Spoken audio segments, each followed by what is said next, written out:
Ya, pemirsa masih di IDX Session Closing dan di segmen ini kami akan mengajak Anda untuk menyimak topik pilihan yang berhasil dihimpun oleh tim redaksi kami.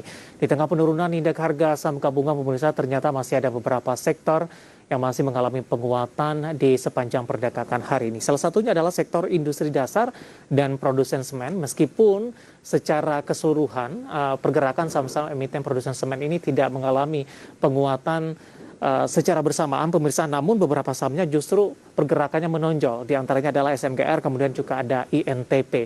Nah, secara siklus ini di akhir tahun saham-saham produsen semen juga menarik untuk diperhatikan. Dan seperti apa informasi selengkapnya dan apa yang menjadi daya tarik bagi produsen semen? Mari kita simak tayangan berikut ini. Indeks harga saham gabungan pada sesi pertama perdagangan hari ini tercatat turun 67,13 poin atau setara 1,02% ke level 6.535. Di paruh pertama perdagangan hari ini hanya ada 125 saham yang menguat, sementara 387 melemah dan 137 saham stagnan. Adapun dua di antara saham yang mengalami penguatan di sesi pertama perdagangan hari ini, yakni saham PT Semen Indonesia dan saham Indo Semen Tunggal Prakasa.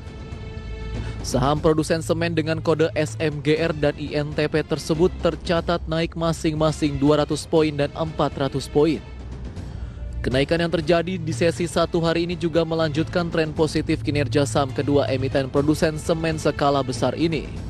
Adapun pada akhir bulan September lalu, saham Semen Indonesia ditutup di level 8.200. Sementara saham Indo Semen ditutup di level 10.500. Sementara itu, saham Semen Batu Raja justru masuk dalam daftar saham yang melemah di sesi pertama hari ini dengan mencatatkan pelemahan 20 poin dan saham Solusi Bangun Indonesia stagnan di sesi satu hari ini. Satu emiten semen pendatang baru yakni Cemindo Gemilang juga membukukan kinerja positif di sesi pertama hari ini. Dengan mencatat kenaikan 10% meski masih lebih rendah dari harga penutupan di akhir bulan lalu yakni di level 960. Sementara itu kalangan analis menilai emiten produsen semen akan mendapat sentimen positif jelang akhir tahun ini. Selain juga mendapat angin segar dari pemulihan ekonomi nasional yang masih berjalan. Bangkitnya perekonomian mendorong konsumsi semen yang naik 5,7% pada periode Januari hingga Agustus 2021, di mana konsumsi semen kantong naik 7,5%. Pendiri M-Trade Ellen May dalam risetnya memprediksi permintaan semen lokal akan kembali menguat pada sisa tahun ini. Hal itu mengacu pada siklus pembangunan historis yang positif di semester 2 tiap tahun. Selain itu, pelonggaran pemberlakuan pembatasan kegiatan masyarakat atau PPKM juga diprediksi akan menjadi pendorong bagi pulihnya industri semen nasional. Dan pada akhirnya berdampak positif bagi kinerja keuangan dan saham emiten produsen semen.